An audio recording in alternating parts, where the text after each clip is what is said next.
The time is now 6 p.m. We will now call this regular public meeting of the Board of Trustees of Humble Independent School District to order.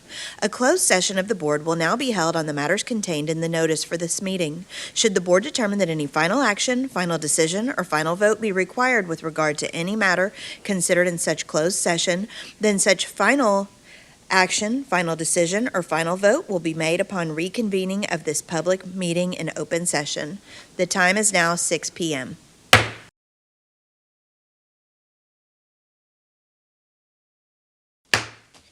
The time is now 7:01 p.m. We will now reconvene into open session. Thank you for joining us tonight. A reminder that meetings of the board are open to the public but are not a meeting of the public. The Humble ISD Board of Trustees meets monthly in a regular meeting to receive reports from staff and take action on recommendations of the superintendent.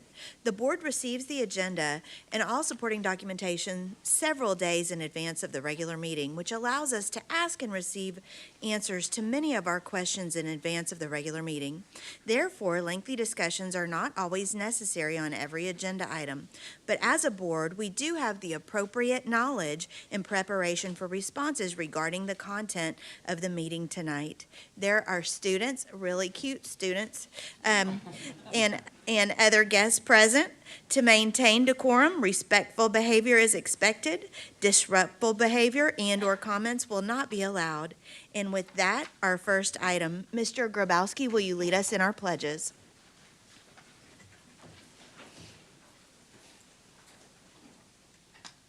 I pledge allegiance to the flag of the United States of America and to the republic for which it stands, one nation, under God, indivisible, with liberty and justice for all. Honor the Texas flag. I pledge allegiance to thee, Texas, one state, under God, one and indivisible. And if you would please remain standing for a moment of silence.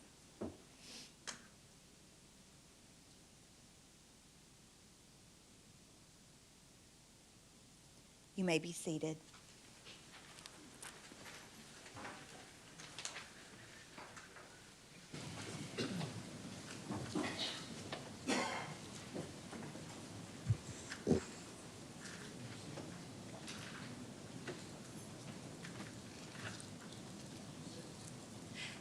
And now we will go to Dr. Brown. Well, now we will go to Dr. Brown for the next part of our meeting. Okay, so welcome everyone. This month is special because it is School Board Recognition Month, so we're going to change some things up just a bit. This is a time to honor the dedicated volunteers who serve our schools. You know, our board members generously give hundreds of hours to attend meetings, set policies, address key issues, and engage in student and community events. Their commitment ensures Humble ISD remains an exceptional place to learn, live, and grow. And so tonight we have some special guests who want to recognize the school board's contribution to our community. So first is a group of first graders who attend either Centennial Elementary or Lakeshore Elementary, and they are also part of local Girl Scout troop. And I think they've shared some boxes of Girl Scout cookies with you all and everyone here. Isn't that amazing? These are my favorite ones. Yeah, there you go. Their troop leader, Sharita Harris Steffens, is going to bring these girls up, and they want to say a few words to you all.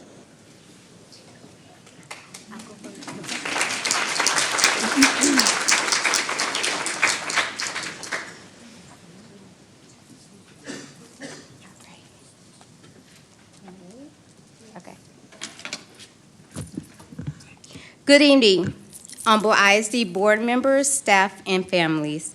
My name is Shatiria Harris Steffens, and I am filled with joy and gratitude to stand before you today. Troop 118014 is made up of determined, strong, and intelligent girls from Centennial and Lakeshore Elementary who are dedicated to building the lifelong skills necessary for a purposeful and rewarding life.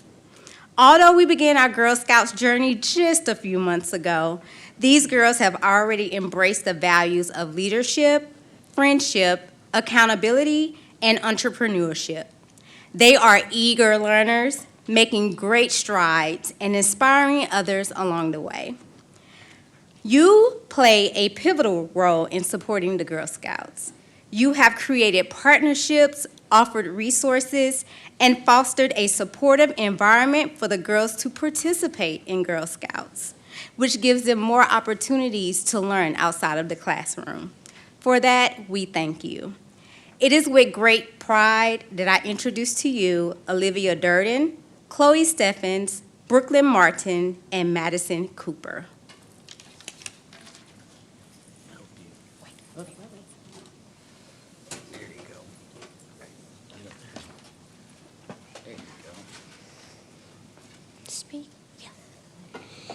Good evening, board members. We are so excited to be here tonight.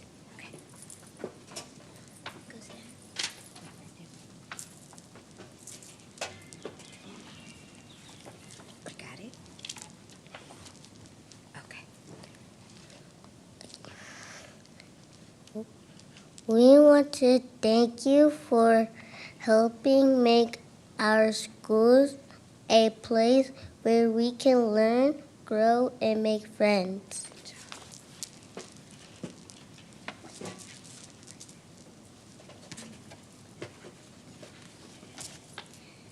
Because of you, we have teachers, books, and safe places to play every day.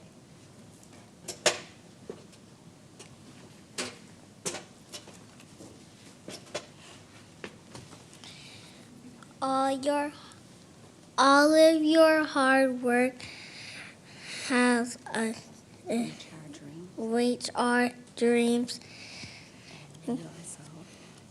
and we are so grateful.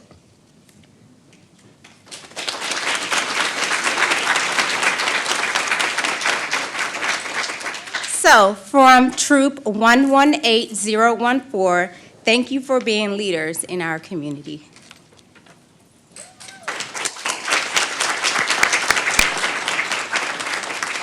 If that wasn't the sweetest thing I've ever seen, I don't know what is. That was pretty cool. That was pretty cool. Thank you. And so, you'll see these Girl Scouts out in our community, and if you were at the Humble Christmas Parade of Lights, they were there, dressed as chefs, serving hot chocolate. And so, we just want to thank you all so much for being here tonight. You did an amazing job.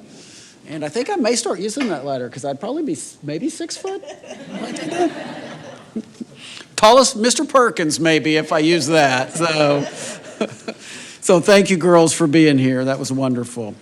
Okay, so providing excellent educational opportunities requires collaboration, with key partners. Recognition certificates prepared by Harris County Precinct 1 Commissioner Rodney Ellis and Precinct 3 Commissioner Tom S. Ramsey's offices are placed at each of the board's members' seats. And so we're pleased to welcome Kent Klingerman from Commissioner Ramsey's office here this evening. And I think he has a proclamation for you all. Now, whose idea was it to have me follow the Girl Scouts? How am I supposed to follow that?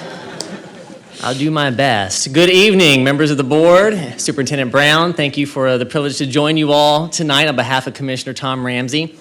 He does have a proclamation there in front of you, personalized copy for each of you I'd like to read on his behalf. As states, the Honorable Harris County Precinct 3 Commissioner Tom Ramsey hereby recognizes the Board of Trustees for your service to Humble ISD, January 14, 2025. As Precinct 3 Commissioner of Harris County, Texas, and on behalf of the constituents of Harris County, it is my honor to recognize and congratulate you for your faithful service on the Humble ISD Board of Trustees. Your unwavering commitment to foster the educational experience for students in our community is truly making the district a great place to live and learn. Thank you for so generously giving of your time and talent to the board as you serve the faculty, students, and families. We wish you continued success in Harris County Precinct 3. Signed, Tom Ramsey, Commissioner, Harris County Precinct 3. Thank you all, and God bless you in this new year. Thank you, Mr. Klingerman. All right, well, the celebration continues.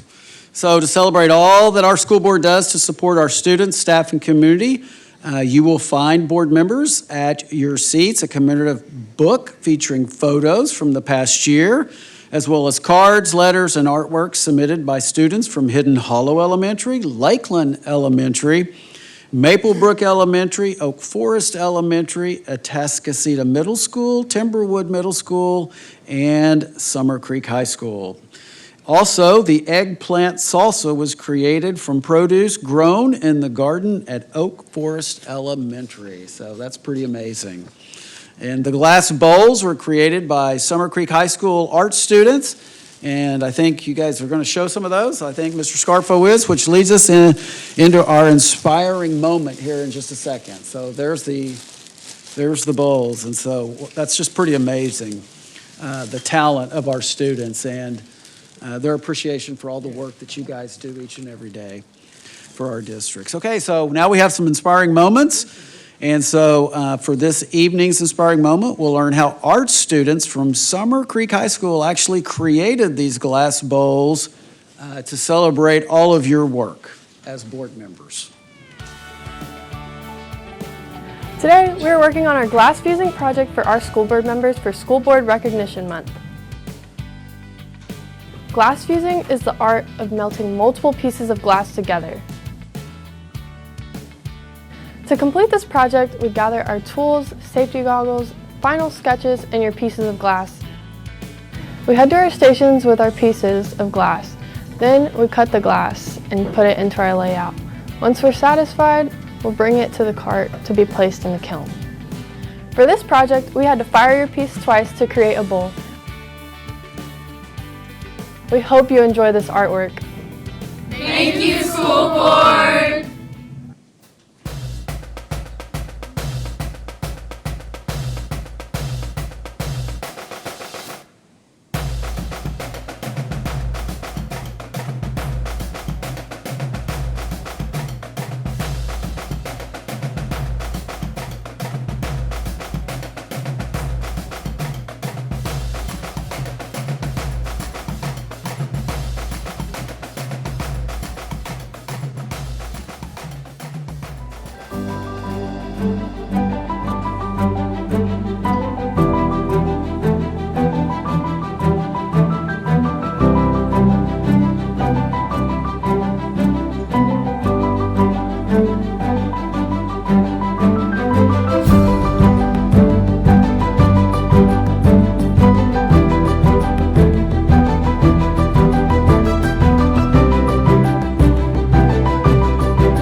Thank you for that inspiring moments. That was great, Jamie and your team, and to the board. You could tell that I think y'all also have like full-time jobs too.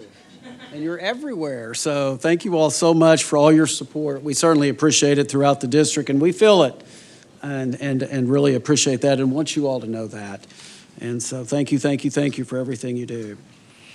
All right, so when you get back from Christmas break, you start focusing on, we get the barbecue cook-off. This is just a part of the culture of Humble and Humble ISD. And so we get the barbecue cook-off, we get the rodeo, we get the FFA auction. And so here tonight, our community has a long-standing tradition of supporting students who raise animals through our ag program. And tonight, FFA students are here to tell us more about the annual livestock show. Welcome, we're glad you're here. They're going to actually be at Rotary tomorrow too. So we love that. Good evening, Board of Trustees and Dr. Roger Brown. My name is Peyton Holland, and I am president of both the Summer Creek FFA chapter and Lake Houston District FFA Association. The FFA members would like to invite you and our community to attend the 78th Annual Humble ISD Livestock Show. We would not be here today without the continued support of our community and would like to take this opportunity to express our appreciation and gratitude for the continued support from our community, and we would also like to thank the valued partnership with the Humble Livestock Show and Auction. Participating as a buyer in the auction or purchasing animals through the freezer sale supports students like myself, as I am raising a lamb by providing financial assistance for future animal projects or educational expenses. Hello, my name is Sanaya Johnson. I am a senior at Humble High School, and this year I'm raising a pig for the 2025 Humble Livestock Show. This year we are excited to announce that we are hosting our 4th annual Unified Show. By doing this gives the Humble ISD students with special needs an opportunity to experience agriculture by partnering with an FFA member to either show a lamb or a goat at our Unified Show. This not only builds lifelong relationships, but it shows our community our agricultural roots, and I am so proud to be a part of this very rewarding experience.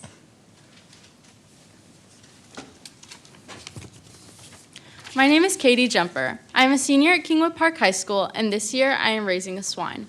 As FFA members and students in agriculture science courses, we are very grateful to the Humble ISD community for supporting our learning by providing great facilities through bonds and other fundings. Atascocita, Humble, and Summer Creek High School house their annual projects at the South Ag Barns. Every year in October, students from these 3 schools host a community event called Boo at the Barn, which allows for thousands of community members to come have a fun family time by exploring our animal facilities and playing games. Meanwhile, students from Kingwood Park and Kingwood High School bring the Christmas spirit to life by hosting the Santa's Farm event at our facilities. This event sees thousands of community members in December each year. My name is Morgan Dito. I'm a senior at Kingwood High School, and I am currently raising pigs and rabbits. The livestock show and auction truly is just a small portion of our FFA program. We, as students, compete in career development events and leadership development events, which have taught us vital life skills such as leadership, responsibility, and teamwork. Our Humble ISD FFA chapters have celebrated many accomplishments this year. 14 of our FFA members earned their Texas Lone Star degree, which is the highest degree you can earn in the state of Texas. Both the Summer Creek chapter and the Kingwood FFA chapter have both earned their 3-star National FFA Chapter Award, which is the highest honor an FFA chapter can get in the nation. We are also so proud to have 3 of our district officers serving 18 chapters in our Lake Houston district this year. I personally have had many successes through this organization. Through FFA, I have learned such a strong work ethic that'll help guide me through my future endeavors. Thank you so much for your continued support, which allows our program to excel. My name is Mackenzie Welch, and I am currently the president of the Atascocita FFA chapter. This year, I am showing both a pig and a lamb project for the Humble ISD Livestock Show. Every year, we have the absolute pleasure of dedicating the livestock show to a certain individual who has gone absolutely above and beyond for our community. This year, our show is dedicated to Mr. John Boggs. Mr. Boggs began his journey in FFA with his son in 2015 when his son, Zachary Boggs, joined the FFA program at Humble. Since then, Mr. Boggs has been an active member of the Humble ISD Co-op along with the Humble FFA Booster Club. His commitment is shown daily, either working at the South Ag Barn facility to improve it, or he is helping students with their AgMech projects shown all across the state. We thank Mr. Boggs for everything he has done for our community. We are absolutely blessed to have the 78th annual Humble ISD Livestock Show dedicated to Mr. Boggs. Thank you, board members, for your continued support of students like myself, our teachers, and our community. We look forward to seeing all of you at our 2025 78th annual Humble ISD Livestock Show and auction.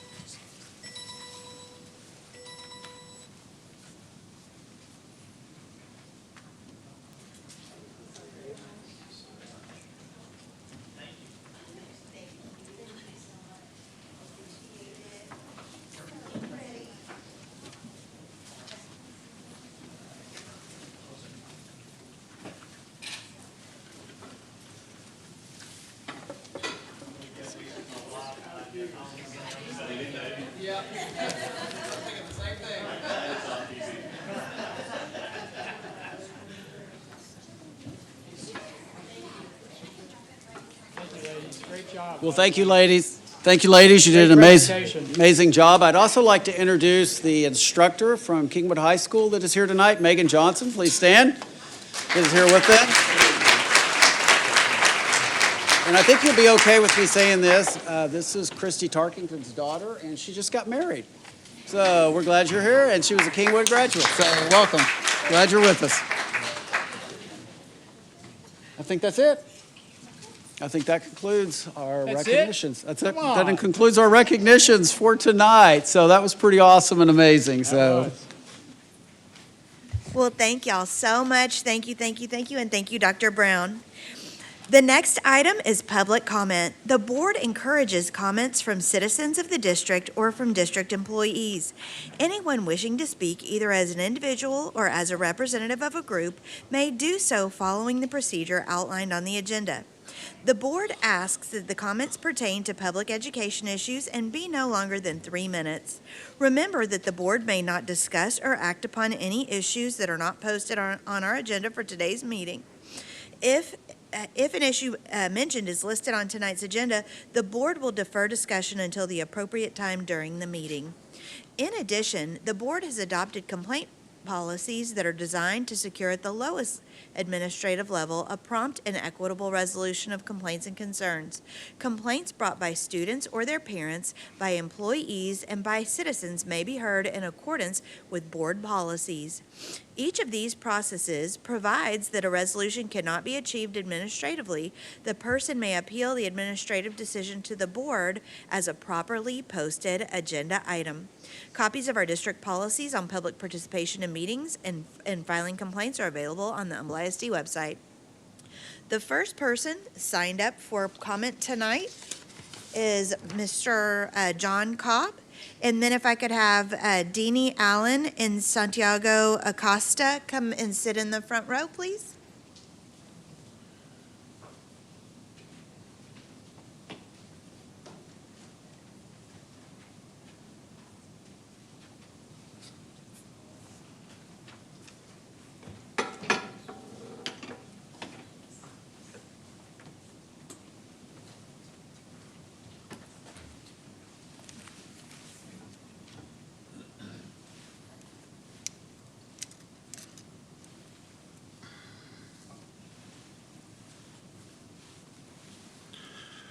This coming March 26th and 27th, there are 3 Humble high schools that's going to be participating in a CIEF Construction Industry Education Foundation competition.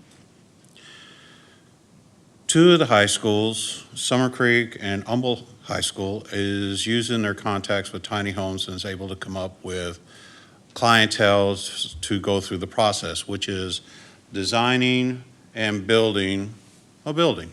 Very simple. Unfortunately, Atascocita High School, which is not part of, and the only high school that's not part of the Tiny Homes Project, does not have a client for this competition.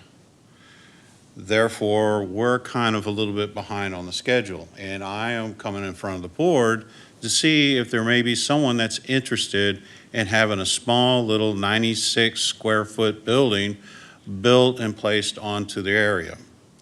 It would be kind of nice if we could use this building as part of the district in needs of somewhere they need a storage or maybe a building to where they can go in and use for some form, fit, or fashion. And that's basically what I've come in front of the board. Could someone be interested to come to my students, and therefore we could start the process of designing and having a construction prints to go into the competition this 26th and 27th of March and build a building. Thank you. Thank you, Mr. Cobb. Ms. Deanie Allen?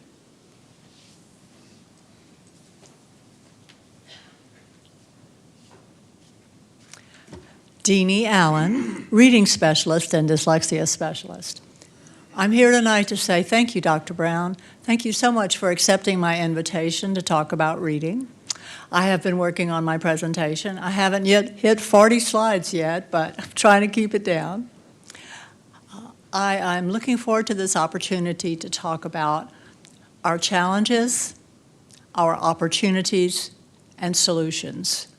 There are many different ways to do everything, whether it's building a tiny home, baking a cake, or addressing a reading program. And I've done my research for the last 5 years. I am the reading nerd, the reading geek. My poor husband has suffered for years from listening to me talk about reading. But I am looking forward to talking with you and your team at my house, hopefully next week or fairly soon. So let's go reading. Thank you, Ms. Allen. Mr. Acosta?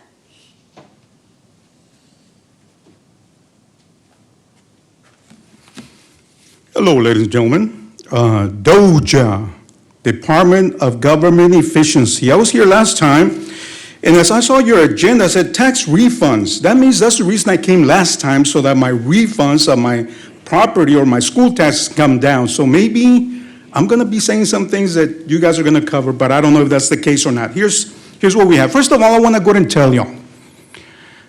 It may seem that I'm going to be a little bit of combative or argumentative. I don't want to be like that, okay? I'm just a gospel preacher. I walk the streets and preach the gospel to people, so I don't want to come off like that. And one day I want to be with you guys so we can get together and make decisions. But there's three things that I want to bring up. Number one, I was very disappointed that last time none of you guys rolled me back and say, Mr. Acosta, we see your concern, but you can go to this website and you can find out what you're looking for. Nobody did that. I said, wow, is that the way this works? Because this is my second time I've been here. But anyway, I figured it out, that it doesn't matter how many citizens come up here and complain and talk and all that. You're still going to get our tax dollars. It's not like we're going to say, you know what, I don't like this district, I'm going to go ahead and take my money with me. That's not going to happen. So I did some research on my own. And these are the things that I figured out. Number one, I figured out, I went to the website. Y'all could have just very copy and pasted the link to me and said, look at this. And I saw that we have so many vacant properties. I say, what are we doing with these vacant properties? The man with the tiny home, there's a place right there that you guys can have them there. Are we hoarding stuff instead of, doing something with the money? The other thing I figure out is this. The district, we all know, maybe some people don't, we all get money per students, right? The ADA. And then I Googled up that we're losing a lot of money in this district because some students are not coming to school. Have you all checked up on that? And say, why are the students not coming to school? Is it number one? Remember, I'm a retired teacher. Is it number one because we have uncertified teachers? Is it number two because there's bullying going on? Is it number three because they cannot control the discipline? What is the problem? Is it number four, they're subs and all they do is sit in the classroom and do nothing? And they say, why are we going to school? We might as well stay home. Guess what? we're losing money. And that money that we're losing, is it possible, and I'm trying to figure this out, is it possible that this money that we're losing because students are not coming to school, is it possible that, hey, we're going to go ahead and let's go ahead and charge the taxpayers over here, the citizens, man, because we're losing money over here, so we're going to grab it from here. That's what I'm trying to figure out, okay? Thank you very much. Oh, I still have some money, so I mean, some time there. Thank you. Thank you all. All right, the next three will be Tracy Shannon, Gracie DeLeon, and Oscar Silva. So if Miss Shannon could make your way to the podium, and you two could make your way to the front row. Thank you so much.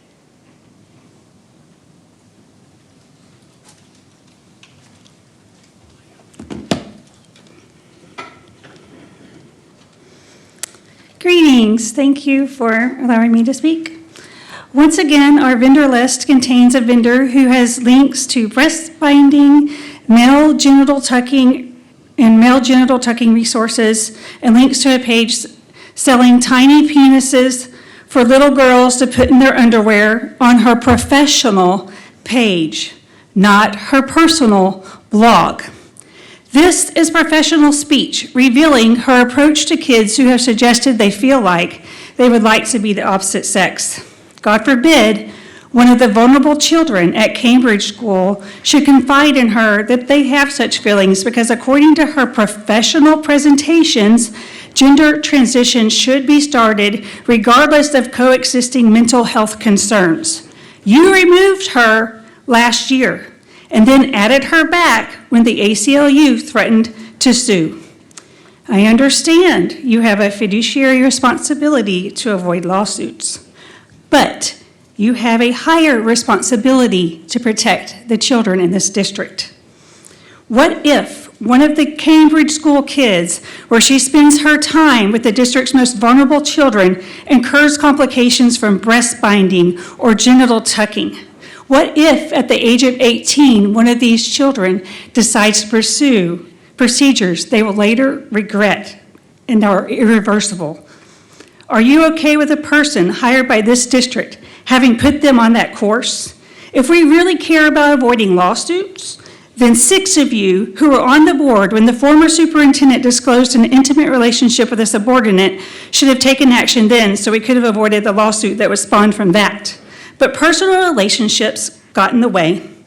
Perhaps it is time to hire different attorneys if they cannot see a way to protect kids in this district from such a dangerous ideologue. I'm asking you to put kids first and remove this vendor, Megan Mooney, from the vendor list. Thank you. Thank you, Ms. Shannon. Ms. DeLeon?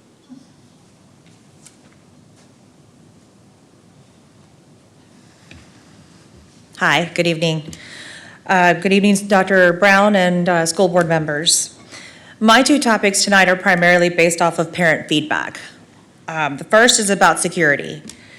I'd like to know if there are any additional measures that we're considering taking for our children's security. As a whole, we are all concerned. I have been told we can't afford additional measures, but we have to be able to afford the safety of our children.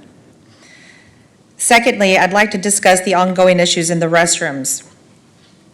We know that there's vaping going on and other issues within the restrooms.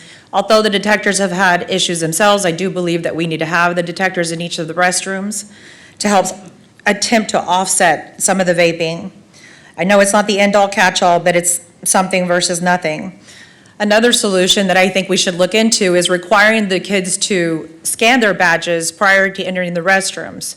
So at a minimum, we know the activity that's going, the ingoing and outgoing activity in the restrooms. So we can at least minimize and try to figure out what's going on and who's causing the issues.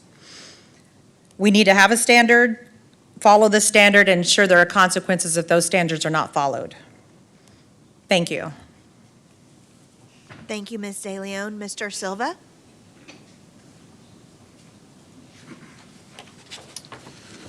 All right. Good evening, Dr. Brown, trustees. I'm Oscar Silva. Wear a few different hats, but tonight I'm speaking as a parent of a 5th grader in the district. First, I'd be remiss, quick, congratulations, Dr. Brown, on your appointment. And with it being School Board Recognition Month, thank you to all the trustees for all the hard work that you all did throughout the year. But what I really want to focus on tonight is last week was National Law Enforcement Day, and so I actually wanted to recognize Chief Cook and your amazing team at the Humboldt ISD Police Department for all the work that you do in keeping our schools safe. And so Chief Cook especially, thank you for your leadership, for assembling a team of officers that embody both vigilance and compassion. And I really want to recognize one particular member of your team, Officer Cadena, who I had the privilege of interacting with at Oak Forest Elementary, where I volunteer as a watchdog and where my kids go. Officer Cadena isn't just present at Oak Forest Elementary, she's engaged. She's a protector, she's always observant, and she's ready, but she's also a builder of relationships. She knows so many students by name, including mine, and they know her. She's earned their trust, and in my opinion, that trust is invaluable. It is abundantly clear to me that she cares deeply for my kid and all the kids at Oak Forest. She exemplifies to me what it means to be part of the Humboldt ISD Police Department, someone that's ready to guard against harm, but also takes the time to connect, reassure, and inspire confidence in our students and our families. So Chief, again, thank you for fostering that culture of safety and connection. And to the board and Dr. Brown, thank you for ensuring that safety remains a cornerstone of our mission as a district. We can celebrate academic achievements and, of course, innovative programs. But we can't lose sight of the fact that the foundation that makes it all possible is the safety and security of our students and staff. So continue to prioritize the resources that make officers like Officer Cadena and all the amazing team members of the Humboldt ISDP successful. Their impact, as you all know, reaches far beyond their badge. They, along with the rock star teachers and staff, make our schools feel like home to our kids. So thank you. Thank you, Mr. Silva. Comments by individual board members. I'll begin with Ms. Lamont Dixon. Thank you, Madam Chair. First, I would like to say thank you for all of the recognition and the gifts and so many amazing things. And it was especially nice to see the Girl Scouts and the FFA, because I feel like it's full circle, right? Future leaders within the district, and then, of course, future leaders in our society. So thank you to both of those groups for being here this evening. Oak Forest, I'm looking forward to trying is it eggplant salsa? What's it, eggplant salsa, I believe someone said? I'm looking forward to that. Before school board, I used to actually volunteer at Oak Forest Elementary in the garden with Exxon and then a few other groups. We would work with the fifth graders and go out and work in the garden. If you have not seen the Oak Forest Elementary garden, I mean, it's truly something spectacular and something to behold. So looking forward to that. And other than that, I just want to thank Commissioners Ramsey and Ellis for the recognition for this evening, and looking forward to a great spring. Thank you so much. Mr. Grabowski? Well, good evening, everybody, and I wanted to say, same as Ms. Lamont Dixon, thank you very much for all the gifts and all of the thoughts. It's very nice of you how you all reach out, and I think it should be every month that it's Board Appreciation Month the way this is going so far. So, but I want to switch gears away from Board Appreciation. I'll get back to it in a minute. Pretty cool competition happened this weekend out in Brenham, Texas, with the Atascocita High School Marine Corps Junior ROTC. 18 high schools were invited. It's the annual military skills meet. So 18 high schools attended. 7 different competitions in unarmed skills. Our Marine Corps Junior ROTC from Atascocita took second in the exhibition drill and in academics, first in the regulation drill and in inspection, which meant they placed first overall. It was a job well done, cadets that are hearing this. I'm very, very proud of you. Your district is proud of you. Great work. And to the cadre, thank you, Master Gun Fleming and Major Karlstrom, for your leadership on these fine young men and women, for all your efforts. Back on school board appreciation. You know, there's 7 of us up here that I really believe, you don't see us always get along, but we work very hard. In the back room, we hash things out, but we give it a good, honest effort. But we are missing someone who's up here who somehow coordinates all of our schedules. I'm on 5 different committees. When I chair the safety committee, just at one meeting, Mrs. Martin has to put together 15 calendars. I do not know how she does what she does. She is not just a secretary to Dr. Brown, she's also a secretary to all 7 of us. She is an amazing, amazing person in this district. And Mrs. Martin, thank you. I can't see you through the forest here, but thank you very much for everything that you do for all of us. You do just a terrific job.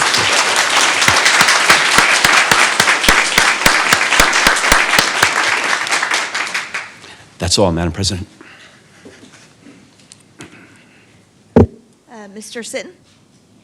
Yeah, just real quick, thank y'all for all the gifts and everything. This is my 14th School Board Appreciation Month, and this will be my last School Board Appreciation Month sitting here. So thank y'all so much. It really means so much, and I do read all the cards, and I've saved the cards and the books. Jamie, thank y'all so much for the books. They're on display in my office at the house, every one for the years. But thank you all so much for all the kind words, kind notes, kind messages over the years, and we just really appreciate it. Thanks. Mr. Holmes? I think I echo the sentiments of all the previous board members. I think first and foremost, I agree with Mr. Grabowski. Mrs. Karen Martin. Karen has modified how she communicates with me several times because I travel a lot, so she does not send me emails only. She'll send me a text message, and she does a whole lot of reconfirming and confirming again if she doesn't get that response. So again, she really does help me out a lot. I'll say this, 3.5 years ago, I was sitting here, and it was the first one after I had been sworn in. And I think I got up here and said, I don't deserve any of this because I haven't earned anything. So I think I was like, I think a month in, and I was getting all these gifts. And again, I didn't think I deserved it. And I'm sitting here 3.5 years later, and I still don't think I deserve it. My parents taught me to pay it forward. And what matters to me, again, as it did 3.5 years ago, is the students, the teachers in our community. And that's why I'm here. I don't do it for anything else other than that. And that is not a lot of rhetoric. It's not a lot of showmanship or Oscar award-winning performance and trying to say other than I enjoy doing this. And if I never received this, I would still do it.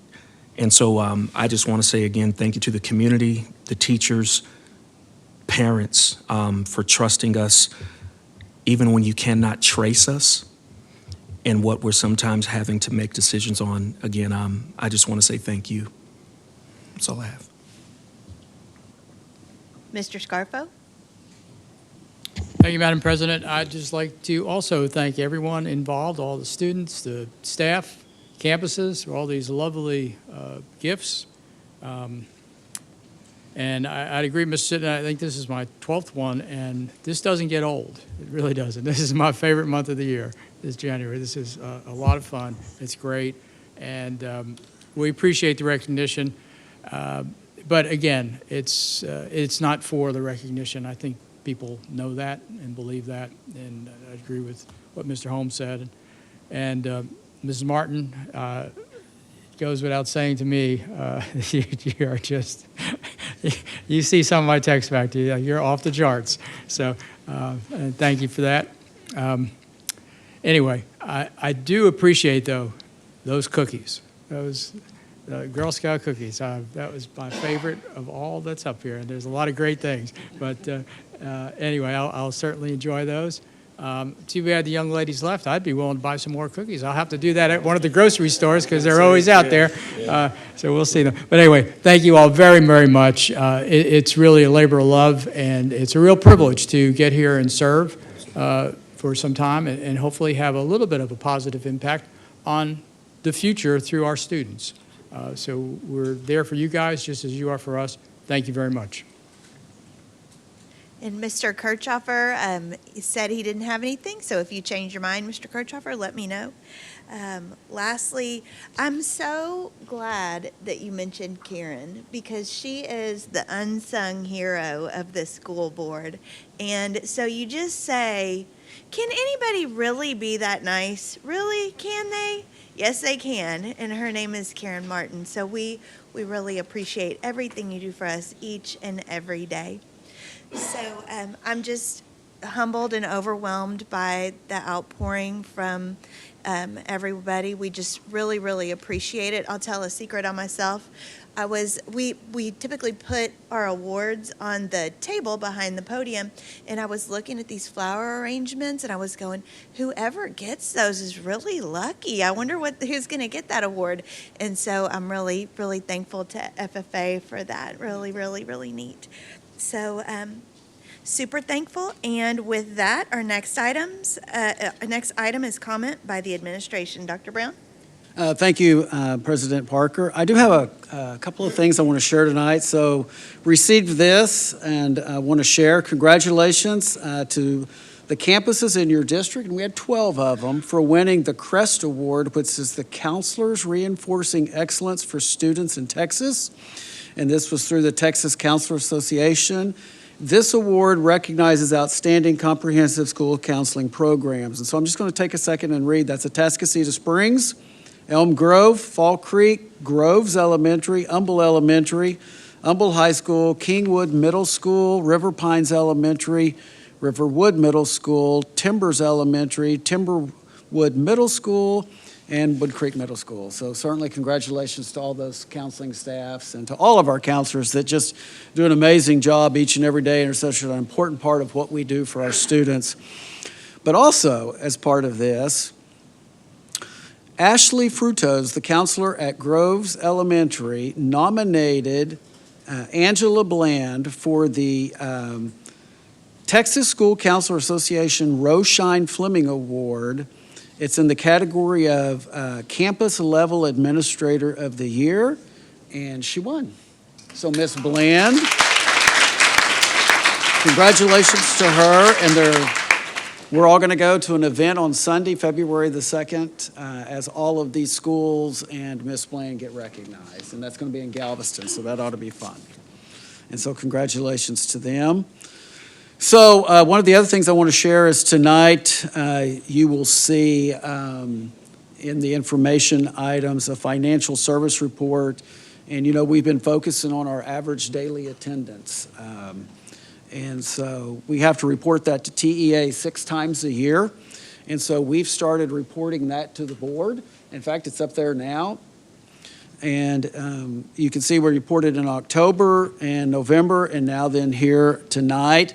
You know, we've really made this a focus because our attendance, our average daily attendance, has been down over the past couple of years. And so Mr. Perkins, the assistant superintendents, principals, teachers, registrars, they've all really made this a focus. And pleased to report that, as you can see here, for the third 6 weeks this year, we're at 94.10, and this is an increase from 92.7 at this time. So we are making great gains in this area. And so we know the importance of students being in school, and we even really appreciate the work that's been done to help our families to have the students in school. And one of the things that's important here to recognize is that for us, if this trend continues, Mr. Beatty tells us this will be an additional $4.1 million. And so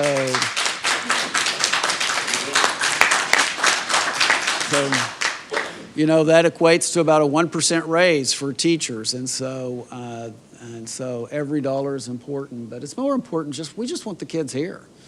We do so much during the day, and for when you miss out. And so we really want you here because that's the best thing for kids.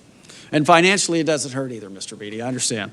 And then also, you'll notice that under consent, there's 2 deductive change orders, one dealing with the North Bend construction and one with some child nutrition work. And so to Mr. Seibert and his team, Dr. Seibert and his team, That's about $271,000 that's coming back to the district, and so we appreciate that, and you will see that on there. And then finally, just thank you all for all your work. I know that's been said tonight, but you all are just so visible in our community and in our schools, and that really means a lot to all of us. And so thank you for that. Because the last time I believe that I looked, your check is zero. You do this because you love it. And that really means a lot. And so thanks to each and every one of you. Well, we're hoping you'll double our pay next year, Dr. Brown.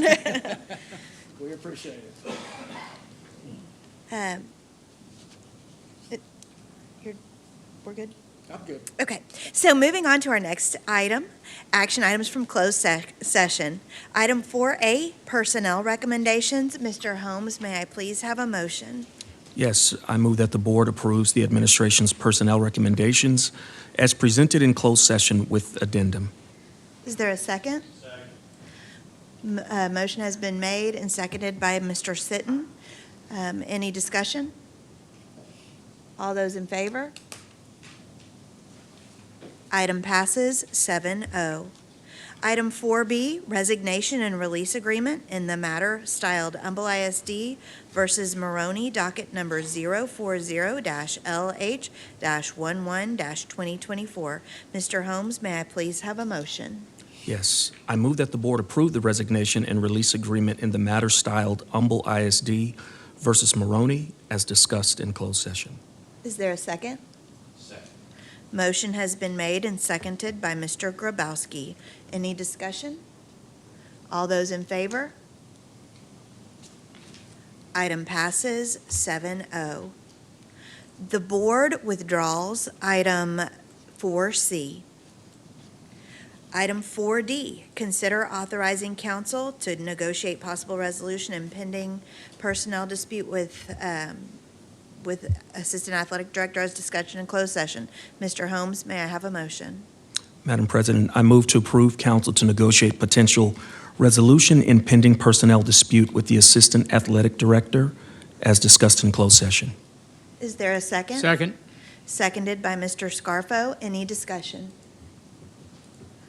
All those in favor?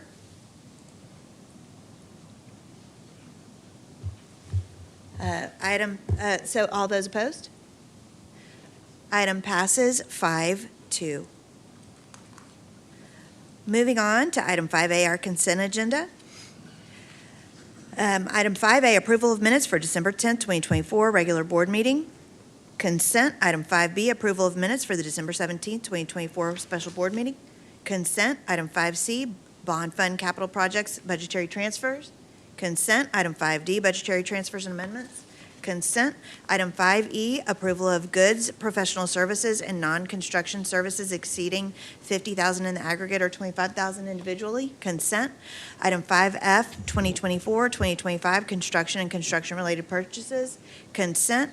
Item 5G, tax refunds. Consent. Item 5H, board authorization of interlocal agreements. Consent. Item 5A, approval of RFP 2021-006-11, educational service consultants. Madam President, I think you said 5A. Yeah. and Oh, it's 5I. 5I. Approval of RFP 2021-006-11, educational service consultants. Consent. Item 5J, approval of RFP number 2021-009-15, restaurant catering. Consent. Item 5K, approval of RFP number 2022-101-19, miscellaneous instructional materials. Consent. Item 5L, RFP number 2025-15, E-rate structured cabling, Foster Elementary. Consent. Item 5M, deductive change order. Consent. Item 5N, contractor selection for Maplebrook Elementary. Consent. Maplebrook Elementary Building Improvement Project. Item 5O, district and campus improvement plan. Pull. Item 5O has been pulled. Mr. Holmes, may I please have a motion? Yes, I move to approve consent agenda items 5A through 5N. Exclusive of pulled item 5O. May I have a second? Second. Item has been seconded by Mr. Grabowski. Any discussion? All those in favor? Opposed? Returning to item, our first pulled item, or our only pulled item, item 5O. Mr. Holmes, do I have a motion? I move to approve the district and campus improvement plans for the 2024-2025 school year. Second. Motion has been made and seconded by Mr. Scarfo. Any discussion? Madam President, yeah, we pulled it because there's a presentation for us to hear on this. And I know we just had it there, but anyway, yes, that's why. Yes. All right. Well, thank you, Madam President, Mr. Scarfo, and Board. So Kathy Eubanks is our Director of State and Federal Programs, and she's going to come this evening and do a presentation on our district improvement plan. And I appreciate you all letting us do this.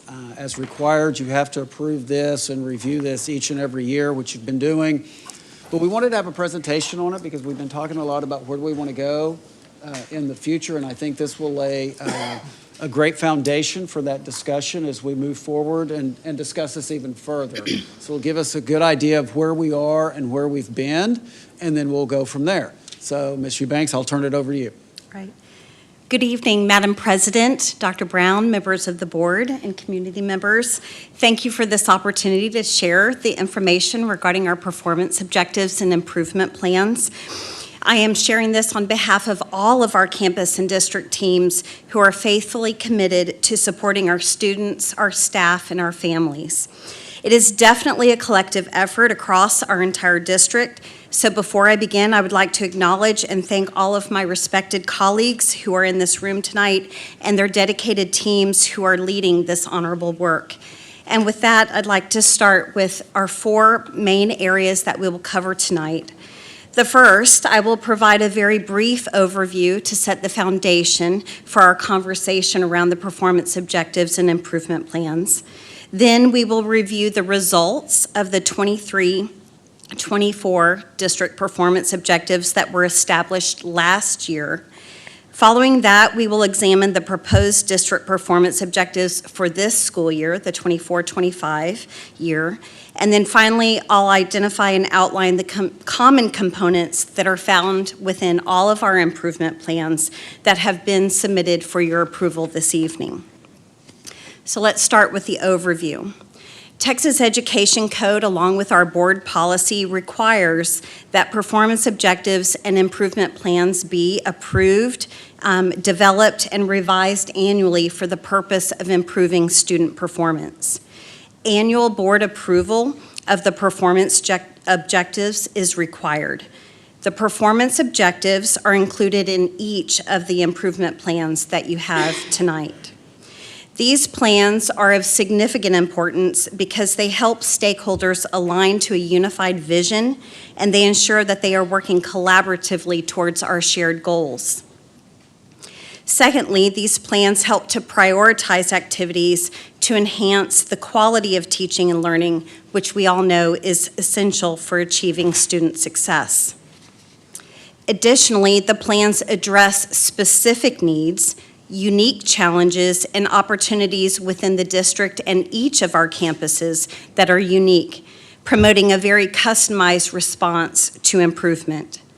And finally, the plans are linked to data-driven, measurable outcomes to deliver results for students. As we move through the presentation, it is my greatest hope that you will reflect on previous board meeting reports, the Breakfast with the Board workshops, especially the September session that highlighted TEA's complex 3-domain accountability system centered around student achievement, school progress, and closing gaps, as well as board subcommittee meetings on topics such as safety, technology, and finance.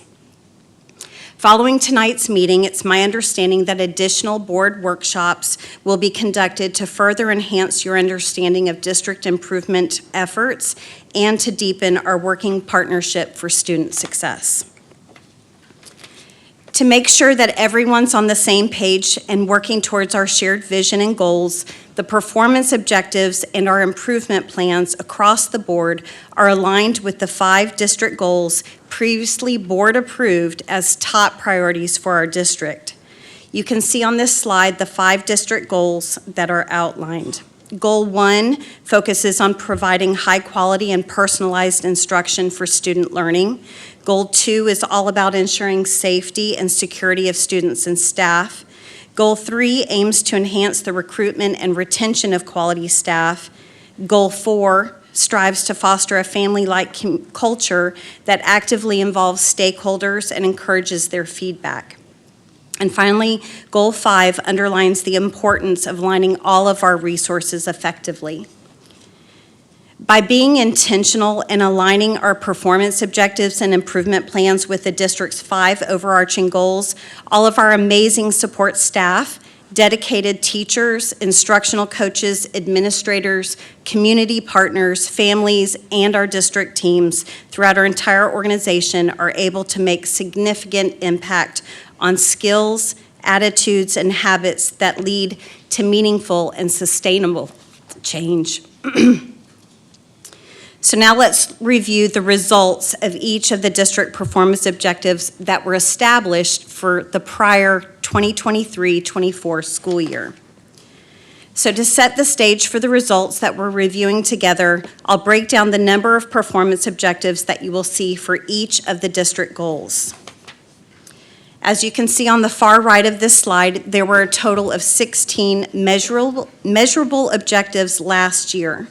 The breakdown of these board-approved goals include, for goal number 1, 9 performance objectives, of which 1 measured 2 subparts, which resulted in a total of 10 total resorts to report on tonight. These are focused on improving student academic performance as demonstrated by performance on assessments, and the majority of these are tied directly to the state accountability system for STAR, EOC, and CCMR indicators. This is primarily under the direction of Teaching and Learning's Melissa Hayhurst, Director of Accountability Dr. Sharita Wilson-Rogers, Senior Director of Personalized Student Success Dr. Melissa Lee, and all of our campus principals. Goal number 2, there are 2 performance objectives focused entirely on school safety and security. And this is under the direction of Police Chief Cook in collaboration with the ongoing support of the Board Safety Committee, in which Mr. Grabowski, Mr. Sit, and Ms. Parker, you are a part of. Goal number 3, there is 1 performance objective focused on attracting and retaining our talented teachers, and this is under the direction of our HR Associate Superintendent, Mr. Rick Gardner, with the support of all of our district and campus administrators. Goal number 4, there is 1 performance objective focused on parent and staff satisfaction with surveys distributed to all stakeholders, and this is under the direction of Chief Communications Officer Jamie Mount with the support of all cabinet-level executives and campus administrators.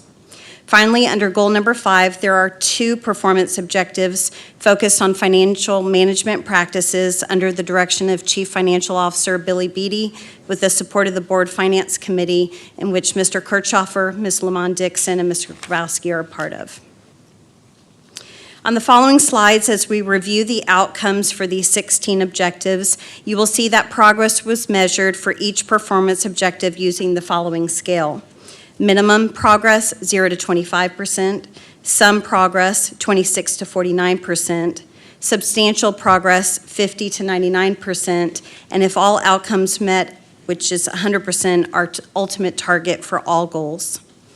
In addition, you will notice green check marks for all forward movement on progress, and a caution symbol noted for objectives with progress less than or equal to 0%, meaning that there was no forward movement made towards that particular goal. Overall, our district made progress on 10 of the 16 objectives for the 23-24 school year. This equated to 63% overall.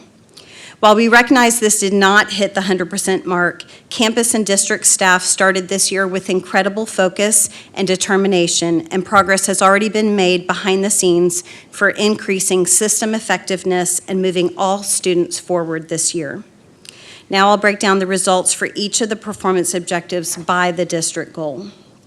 So for goal number 1, overall, our district made progress on 5 of the 10 district performance objectives, which equated to 50%. As I move through the next 5 slides, please remember that they all fall under goal number 1. Performance objective 1 was the objective was to increase the achievement for all students as measured by the state assessment growth score from 74 to 76% by the end of the year. The actual result was 74%, and this was the same from prior years, so no forward progress was made. Performance objective number 2, the goal was to increase the achievement of all the economically disadvantaged students as measured by the state assessments at the approaches level from 63 to 64%. Actual result was 66%. The outcome was not only met, but it was exceeded by 2 percentage points. Goal number 3 was centered around increasing the college career and military readiness. It had 2 parts. The first was college credits earning from 20,000 hours to 20,500 hours. The outcome was exceeded with 37,758. This was an increase of 17,258 hours. The second part of this was increasing the TEA recognized industry-based certifications in CTE from 430 to 450 by August of 2024.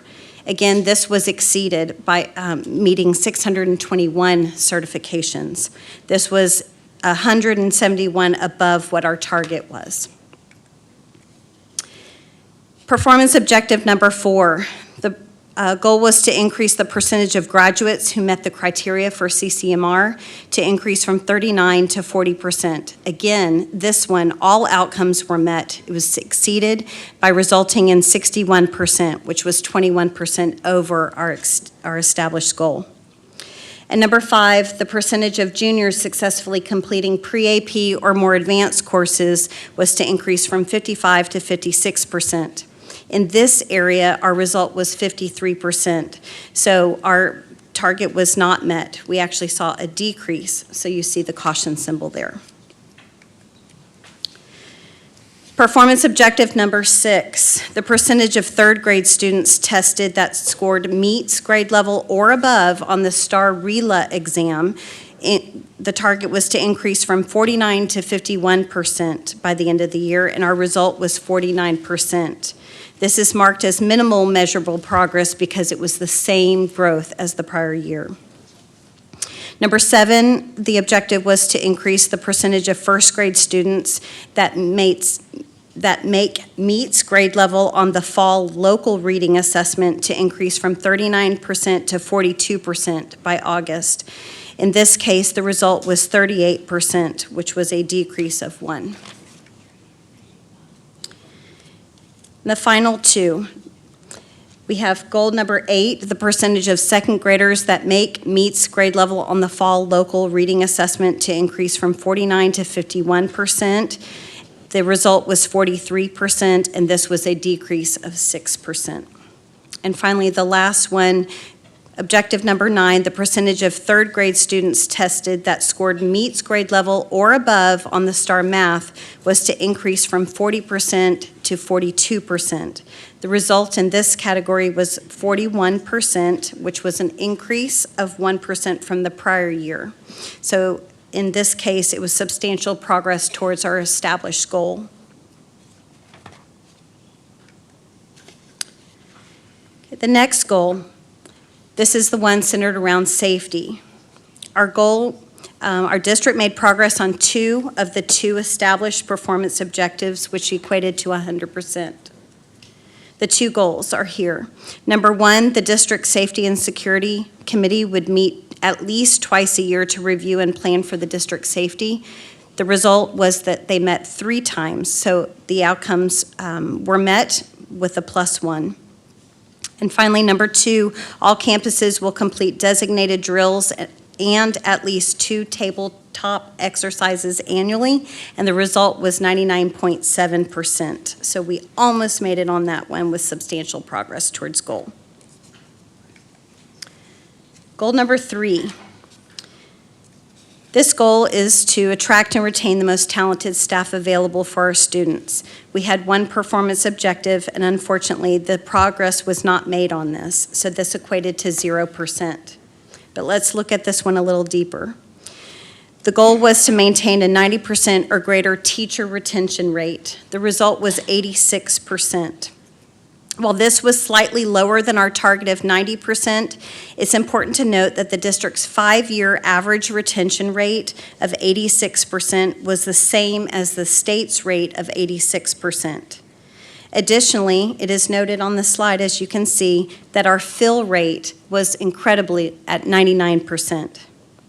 As we move into the presentation for the 24-25 goals, you will see that there are 2 separate performance objectives, one reflecting fill rate and one reflecting retention rate. Goal number 4, this is creating the family-like culture. Our district made progress on one of the 1 performance objective, so that was 100%. The goal was to increase parent and staff satisfaction by greater than 2% over the prior year as measured by annual surveys. The result was that this grew from 80.3% to 84.96%. The outcomes were met. And finally, goal number 5, aligning our resources. Our district made progress on 2 of the 2 established performance objectives, equating to 100%. The first goal was to maintain a yearly unassigned general fund balance between 17% or 60 days and 25%, which equated to 90 days of the total operating procedures. Our result was 40%, which is 146 days. Again, we exceeded goals here in this category by 15% or 50 days. And number 2, the final goal, the final performance objective was to maintain a well-defined debt management practices for issuing and managing outstanding debt. In this case, our results are threefold. 1, our ratio of tax-supported debt to assessed value was 5.05% for 2024. This is well below the state minimum recommendation of 13.5%. Additionally, Humble ISD received a AA rating from S&P and a AA1 rating from Moody's in 2024.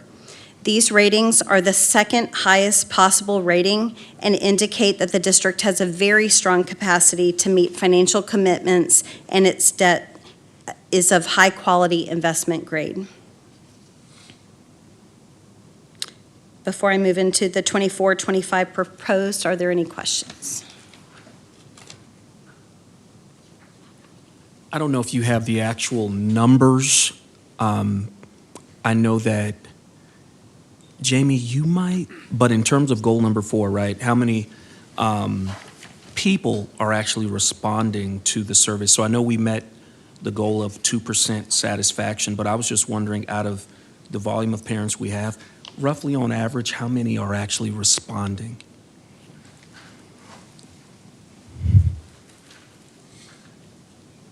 See, I knew you'd have that. That's why I was okay in asking. I knew you'd have it. I actually don't Okay. have well, the numbers. Well, I have extreme confidence in you. We do have All right. a highly engaged community, and so we do get a good response rate, but I don't have Okay. this. We do it at the end of the year annually, so. Okay. If I could, I would just love to, if you could email that to me. I was just wondering. Absolutely. Yes, ma'am. Thank you. Yes, sir. First of all, thank you very much for the presentation. Can you go back to goal number 3? I can. The question I have is, and what I hear mainly from teachers, is their concern is the seasoned, experienced teachers are leaving and we're replacing with new hires, which is understandable, retirements and so on and so forth. But do you have any data that would support that, or is that not accurate, or? You know, I'd have to defer to Mr. Gardner on that. Sorry.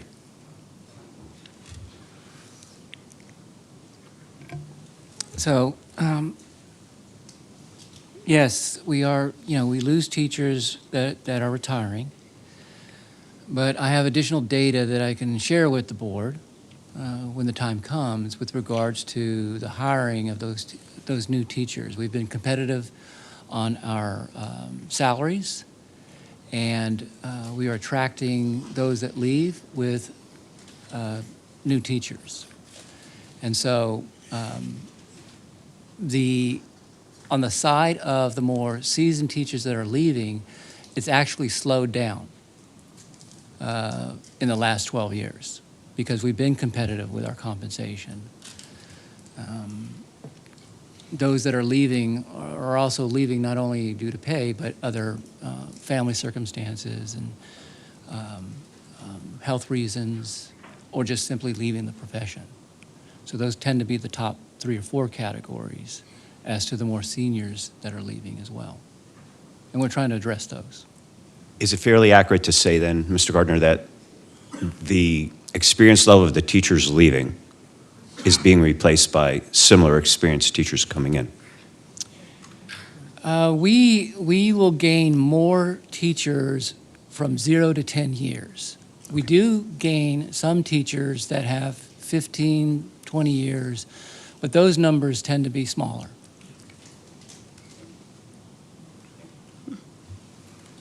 Yes, sir. I'm glad you went to this slide.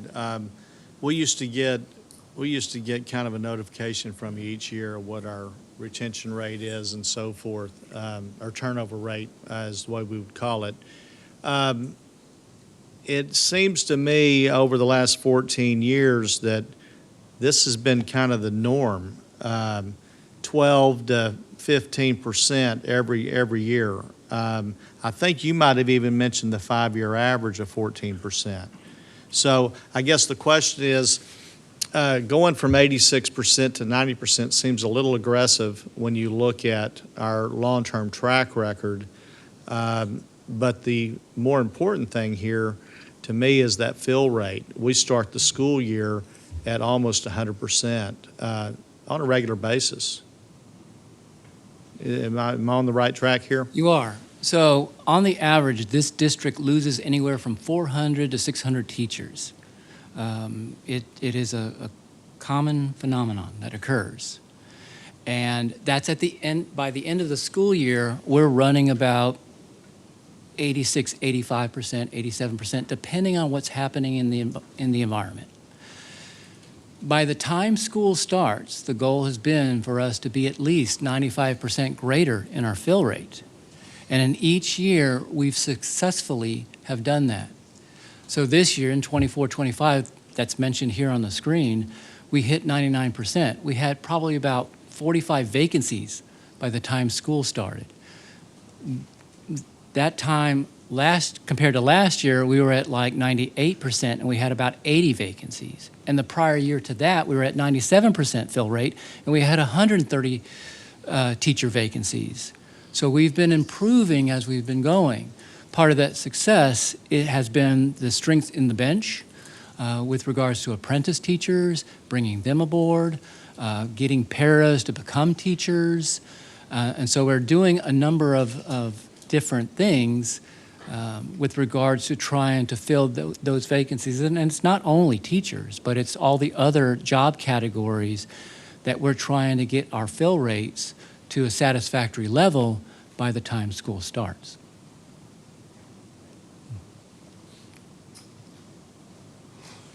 Yeah, I had one more question. Out of that, I think that 2% increase, I would assume one of the questions for the teachers was the calendar, right? So is one of the main points of retention for our teachers, as well as the fill rate, due to the calendar that the teachers, I think, proposed years ago, right, where it's the multiple breaks now in the I think year? I think it's a selling point. I think we've got a work balance calendar that allows time off, more time off, And I think that's a plus for this district that we also use out there in the field when we're recruiting to show our calendar, and because not every district has the amount of time off that we have as well. Our benefits are another factor that has also retained with regards to the changes that have been made by the board and Billy's area, moving away from TRS active to going out to the field and trying to find the best possible benefits package that's out there at the time. So there's a number of multiple things happening. It's just not one specific factor that's causing, our fill rate to get to 99%. I think that it's very difficult to try to, as Mr. Sitton said, try to get to 90% retention.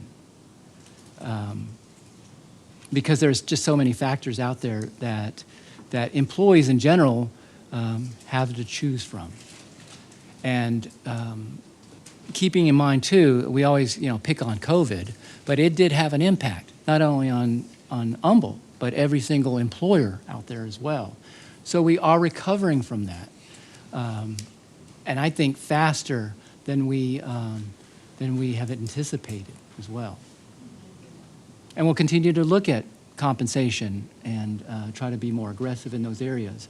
The other thing I just want to point out as well to this, with regards to retention and retainment, is that we are moving in a district with regards to incentive pays. We have the teacher incentive allotment. We have other incentives. Now, this is foreign to K through 12. Not every district is doing, the districts that are doing TIA, they're doing TIA. But we're trying to expand that even further to not only do base pay, because every district does base pay and stipends, but how can we be different and how can we be more aggressive on the incentive pay side with regards to retaining. So, I would love to hear some more about that when we get a chance. Dr. Brown, I don't know if you will, if you have anything to say, if you could share with the public. I know that we're going to have a workshop on this district. Yeah, actually what we'll do is we'll look at the 24-25 with the year that we're currently in.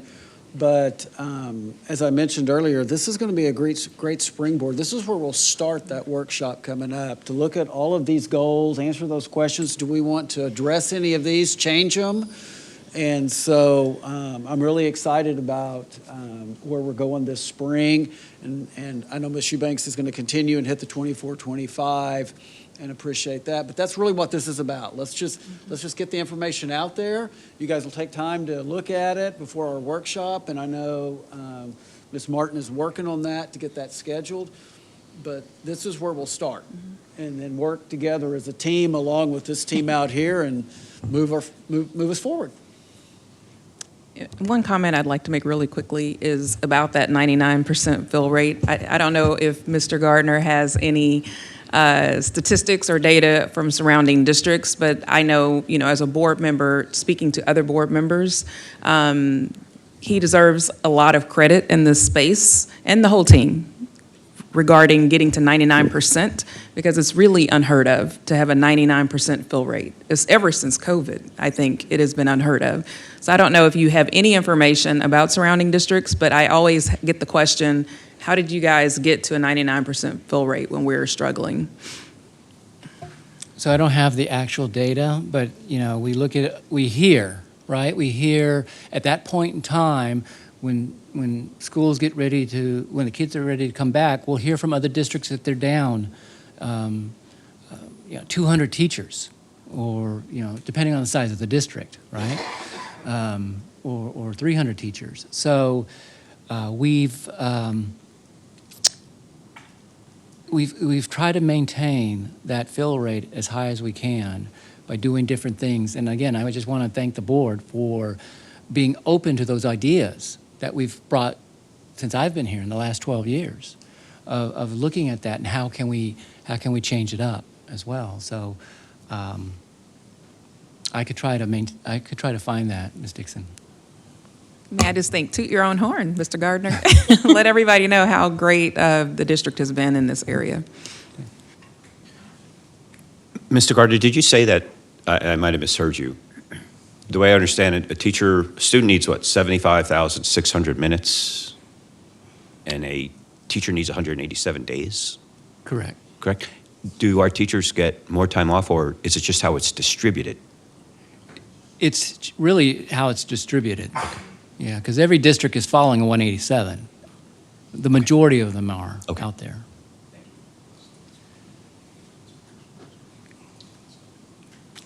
No other questions? Okay, we'll move into the proposed 24-25 performance objectives. And again, these are proposed for your consideration.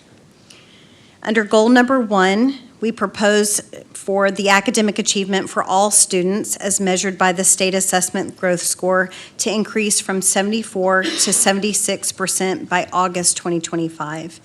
This is the same as 23-24 because we had not made the growth that we had expected. Performance objective number 2, we propose increase the achievement of all economically disadvantaged students as measured by the state assessments at the approaches level from 66 to 69% by August 2025. That 66% is where we hit above and exceeded the target last year.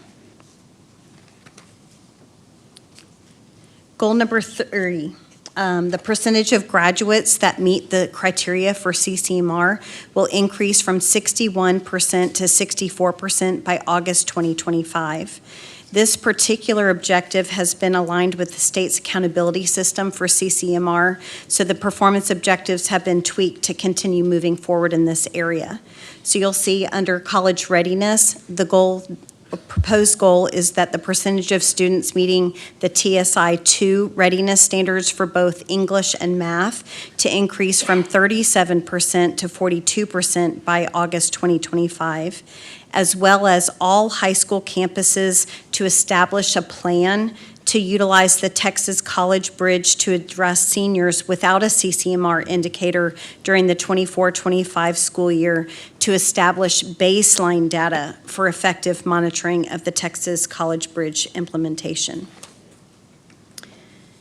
The other prongs of goal number 3 is that the percentage of graduates that meet CCMR to increase from 61 to 64 by addressing career readiness by having TEA industry certifications to increase by 10% from 621 to 683 by August 2025. Addressing military readiness, all high school campuses will establish and implement consistent procedures to collect the DD4 forms for seniors who are enrolling in the military for the class of 2025. Objective number 4, the number of dual credit hours earned by high school students to increase from 37,758 to 38,701 by August 2025. Number 5, the percent of third grade students tested that scores meets grade level or above on STAR RELA to increase from 46% to 49% by August 2025. And number 6, the percent of first grade students tested that achieve on grade level or above on the local reading assessment to increase from 38% to 40% by the end of the 24-25 school year. And similarly, number 7 is the percent of second grade students tested that achieve on grade level or above on the local reading assessment to increase from 43% to 45% by the end of the 24-25 school year. Number 8, this is third grade, the percent of third grade students tested that meets grade level or above on STAR Math to increase from 41% to 43% by August 2025. And number 9 is a new goal that we're proposing for 7th grade. 7th grade students tested that score meets grade level or above on STAR Math to increase from 14% to 16% by August 2025. Those are the proposals for goal number 1. Goal number 2. Keeping goal number 1 and 2 under this category and adding a new third goal, Humble ISD will meet all criteria for TEA's district vulnerability assessment standards for the 24-25 school year. This is another trackable data point with criteria that's been established by the state of Texas. Goal number 3 for retaining staff. Last year's goal was reflected for fill rate only. This year, we have 2 separate goals. The first one, Humble ISD will attract, recruit, and hire quality staff so that 90% of all regular positions, the non-seasonal temporary, will be filled by the first day of instruction to include a 95% teacher fill rate given job market and available workforce conditions. And number 2, for retention, Humble ISD will maintain an 85% or greater teacher retention rate given job market and available workforce conditions. Goal number 4, the district is proposing Humble ISD will maintain parent and staff satisfaction as measured by at least 80% of parents and staff, indicating in the annual survey that they would recommend their school to other families and educators. While we met the goal this past year, the progress measurement has shifted from satisfaction increasing by greater than 2% over the prior year. This one measures at least 80% because at some point, the greater than 2% increase year over year will hit a ceiling cap. And number 5, aligning all resources, we propose to continue with the same 2 goals because proposing to continue these high caliber financial success will continue the previously established performance objectives. Any questions on the 24-25 proposed objectives?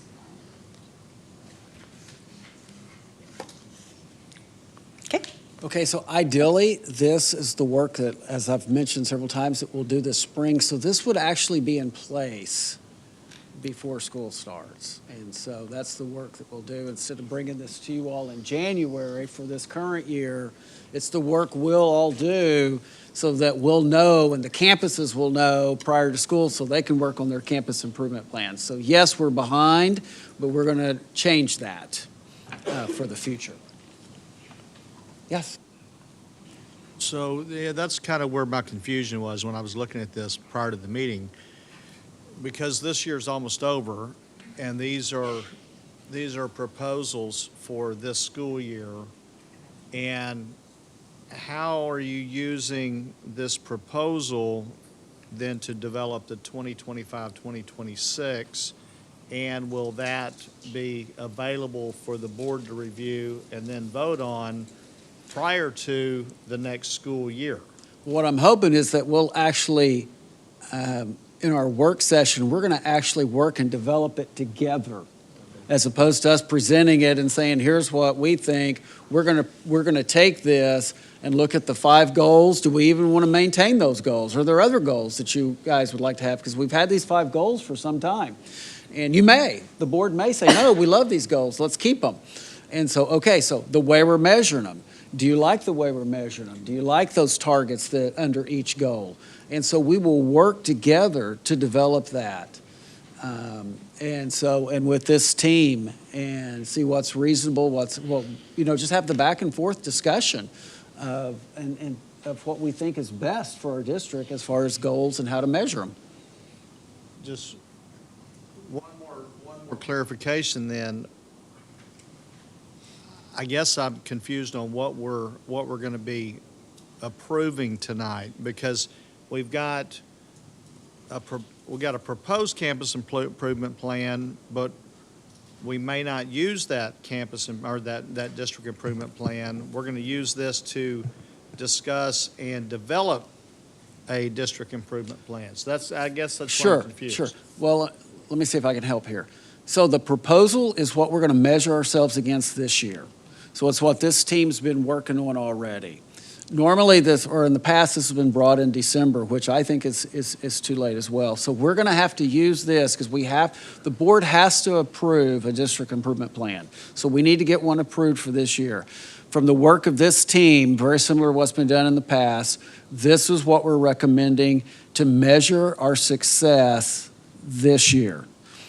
But moving forward, we're going to develop one together much, much earlier so that we'll know going into the school year what our goals and measurements are.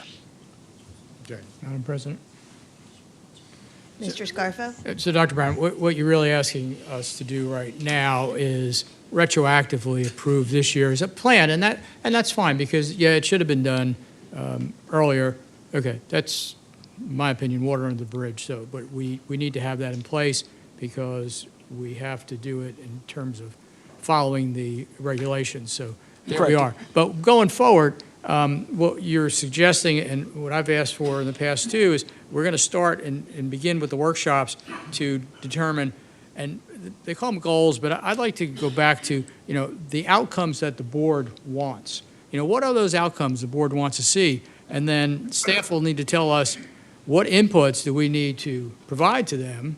And first of all, are those outcomes measurable? Because if they're not measurable, then it's kind of silly to have them. But let's say we come down on outcomes that are measurable. We all agree, and this is what the board wants to see. And maybe it's one of those outcomes has to do with college and career military readiness.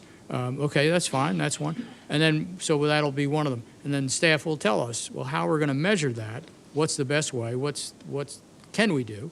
And what should the other ones be? And like you just said, maybe what we've been doing the last couple of years, we may decide after these discussions, and it's going to be more than one time that we're going to talk about those things separately from a board meeting, which I think is a good idea so we can be focused, will get us to where we need to be in the future. And I think that's what I heard you say, is that that's what you want to see us accomplish, is that for when we sit down for 25, 26, staff knows, community knows, we're all on board, we're all rowing in the same direction, and we'll look at them. And when I looked at 10 objectives from that one, that's probably way too many, because you can be just going crazy trying to hit all these. We need to focus on what's important right now, and that might change year to year. So that's how I understood what you said, and I think that's Right. what you were telling us, and I understand what you're asking us to do tonight. We're retroactively going to approve 24-25, get that put to bed, and as I said, okay, I won't even get into discussion of when it should have been, who should have been responsible. It's over. We're moving forward, and I want us to look forward and not backwards at this point, because this is crucial. So I really look forward to those future meetings we're going to have, those workshops we're going to have, because I think a lot of good discussion is going to happen. And I think the board will come to that, where we look at evaluating and improving student outcomes. It's one of the things, one of our main functions. So I look forward to that. So thank you. Anyone further? Okay, at this time, and I need to apologize to you all, we're going to take a short break, and I have, Mr. Binkley, I have a legal question about a procedural item. So we're going to go back into closed, and we'll be right back. Just like to thank Ms. Eubanks. Thank you so much. Okay. For your Thank presentation. you so much. Thank you, thank you, thank you.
The time is now 8:53. We're back from our break. All those in favor of the pulled item O, all those in favor?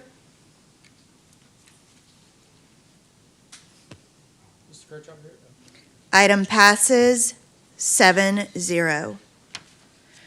Mr. Grabowski, do I have a motion? Yes, Madam President, I move that the board reconsider to open the consent agenda items A through N. Is there a second? Second. Motion has been made to reconsider and seconded by Mr. Scarfo. So, item 5A, consent agenda. 5A, approval of minutes for December 10th, 2024, regular board meeting. Consent. Item 5B, approval of minutes for December 17th, 2024. No, Madam President, the motion on the floor is to reconsider the consent agenda. We need to vote as a board to see Oh, if you're we're right. willing to You're correct. reconsider. You're correct. My apologies. Okay, all those in favor of reconsideration?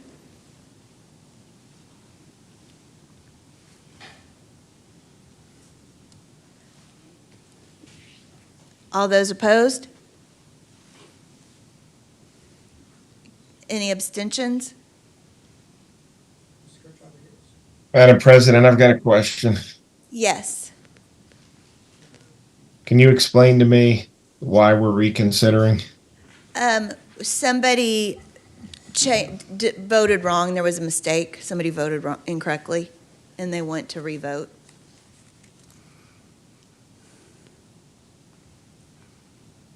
Thank you. So all those in favor of reopening? All those opposed?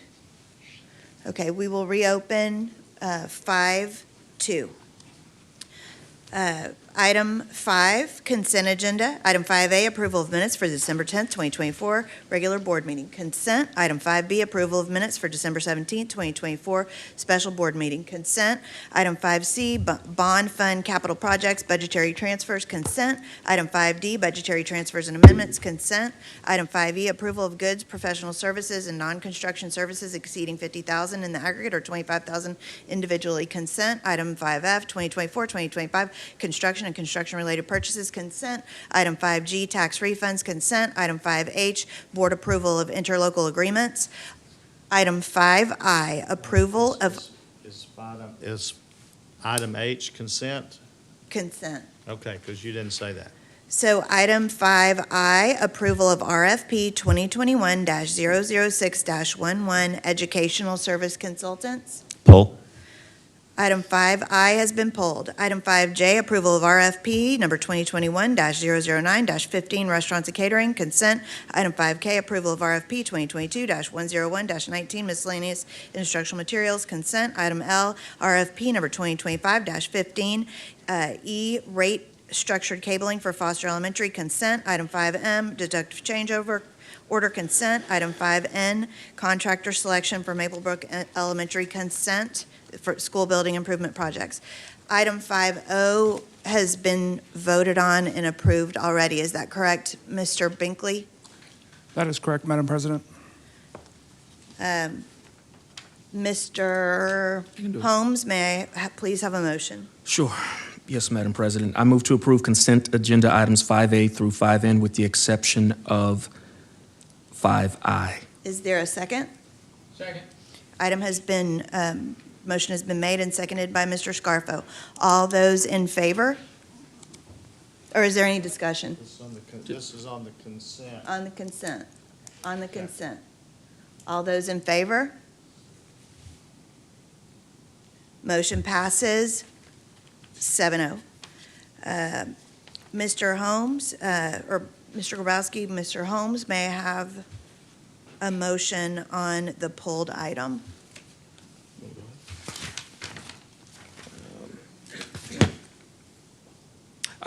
Sorry. I move to approve the listing of vendors for RFP number 2021-009-15 I'm sorry, my apologies. I move to approve the listing of vendors for RFP 2021-006-11 educational service consultants for district-wide use for the 2024-2025 school year. May I please have a second? Second. Motion has been made and seconded by Ms. Lamont Dixon. All those in favor? Or is there any discussion?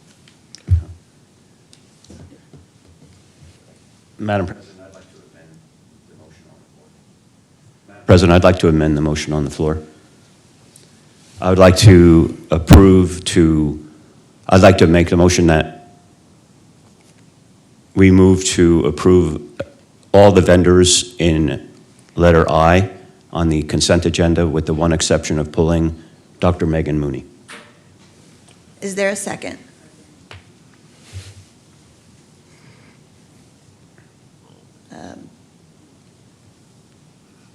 All right, there's not a second, so that will die. I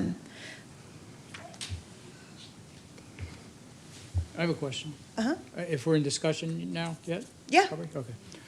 I don't understand, though, because that vendor was previously approved. It's not one of the new vendors that this item gets to. The way I always read these, it's the ones above previously approved. And right now, in my mind, voting on this, I was approving EPM Pros, Inc.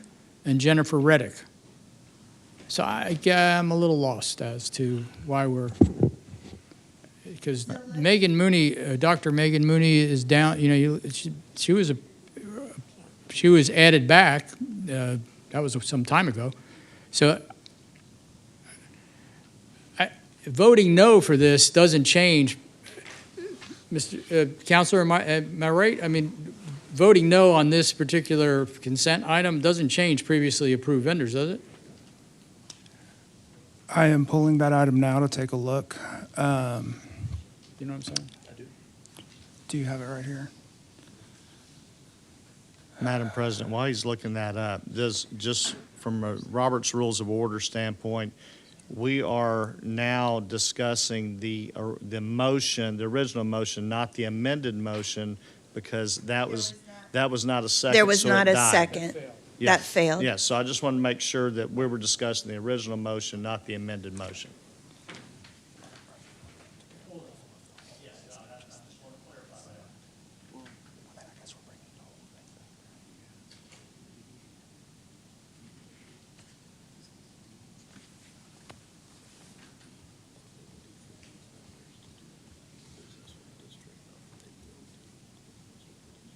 Yeah.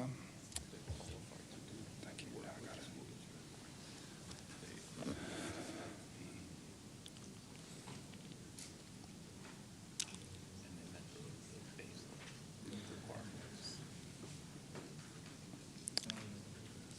So right now, as I'm checking with my colleagues here, my understanding is the question on the table. The question to me at this point is: are you approving the entire vendor list? Or are you just approving the new vendors being added to the vendor list? Yeah, that's my question. My thinking would be it's the new additions, not, I mean, if they're previously approved, why would we always have to be voting on previously approved vendors? I mean, if that's our process, okay, that's just not how I ever understood it. So, Mr. Binkley, if you look at Yeah. it says, where it says motion to approve the listing of vendors for this RFP, I guess for me, it doesn't say new list, the new responses. It says approve the listing of vendors, so I'm concerned that it could be the way we have it worded in the item. That the board is voting each time to approve the listing of vendors, and we have that long list in there. I do believe my answer to Mr. Scarfo's question is probably going to set some precedent here for how we handle RFPs in the future. If the board were so inclined, I would request that the board consider tabling this item so that we could do some legal research and make sure we get an appropriate response back to the board. I don't know if there would be a negative effect from the administration on doing so, or if the board would be so inclined to do so. But I would want to make sure that we get the board an appropriate legal answer, so that we do not set a precedent moving forward that may be incorrect. That's fine. That's a good answer to me, Counselor. And Madam President, I move that we can table a motion and. Is there a second? Second. So motion to table has been made by Mr. Scarfo, seconded by Mr. Holmes. All those in favor?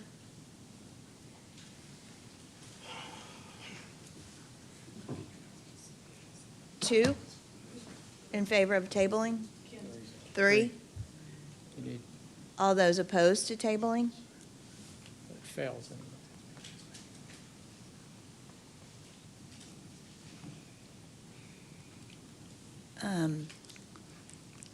Mr. Grabowski, if you want to restate your motion to amend, can you do that? I think that's already failed. It already failed. Well, there wasn't a second. Right. It's failed. Now we need to make a motion to vote yea or nay on item I. But there's actually already a motion on the floor. Yes. Okay. That's already been Is said. there Madam any further President, discussion? I'm sorry. Now we discuss, now we vote. All right. All those in favor? We're in favor to approve. That's what I was going to say. Can Madam President? Can Yes. is it okay for Mr. Holmes to repeat the motion Yes. that is on the floor? Not, and I want to make sure, we're talking about the original motion, correct? Yes. Okay, just want to make sure. Yes, I move to approve the listing of vendors for RFP 2021-006-11 Educational Service Consultants for district-wide use for the 2024-2025 school year. All those in favor? Right here. All those opposed? Any abstentions? Yeah, I'd like clarification before I vote on it. That's fair. So that's why I'm abstaining right now. I'd really like to know the answer to what we need to set a precedent. So The motion mo- passed? The motion passes 4-3. Okay. 4-1-2.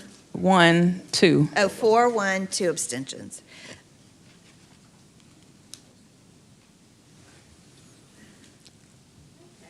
Would the board like me to research that question anyway so that we know for future reference? Yes, please, Okay. Mr. Binkley. Thank you. Will do. Thank Thank you. you. Thank you. Thank you.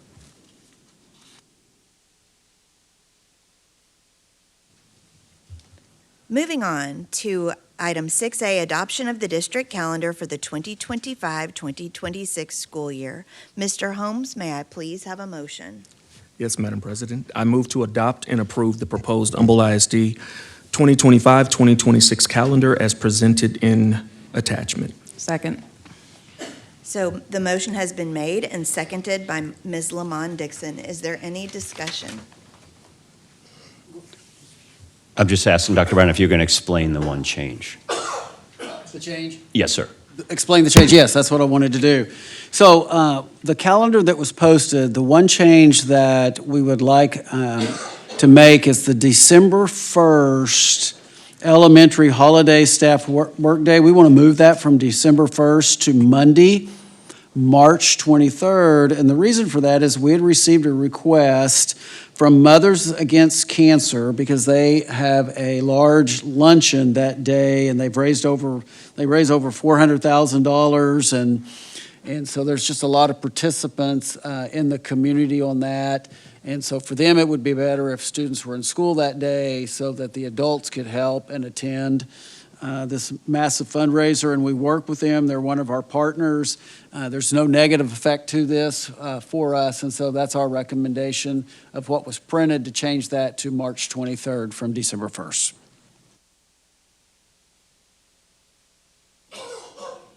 So do we need to amend anything or? Okay. When we send the calendar out, we'll just make that change, and so it'll reflect that. All right. Any further discussion?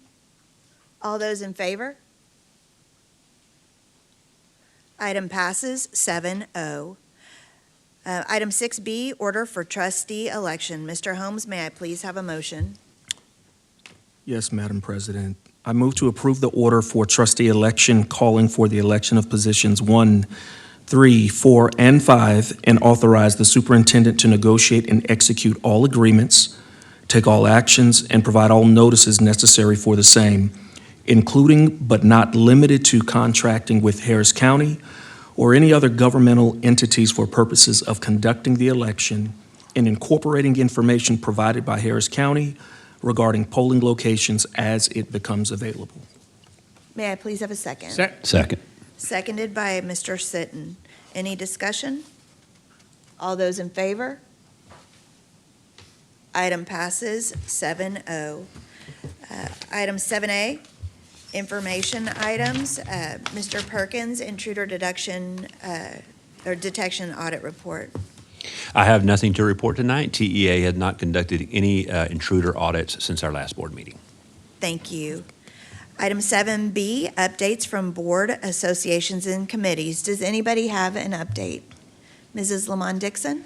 Yes, I just wanted to share that advocacy, that as delegate and alternate for the district, Mr. Holmes and I will be traveling to DC to meet with our congressman and discuss Humboldt ISD's legislative priorities at the end of the month. Thank you, Ms. Lamont Dixon. Thank you. Mr. Scarfo? Anyone? Item 7C, Financial Services Reports, is a monthly administrative item. Any questions or discussions from the board regarding this item? Moving to our closing items, are there any topics for future board business? The time is now 9:10 p.m. This meeting is adjourned.